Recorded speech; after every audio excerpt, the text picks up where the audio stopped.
Today we have the 2020 Mini Cooper. This vehicle has done just over 35,000 miles.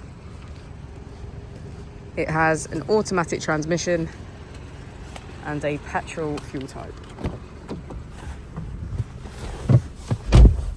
To the left of our steering wheel, we have cruise control as a feature, and on the right we have voice control. We also have automatic wipers as well as automatic headlights. Moving on to our screen, we can access navigation, My Mini, Mini Connected, notifications, communication, and media/radio.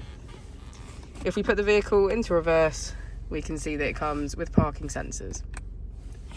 Just below our screen, we have our dual zone climate control with heated seats on either side.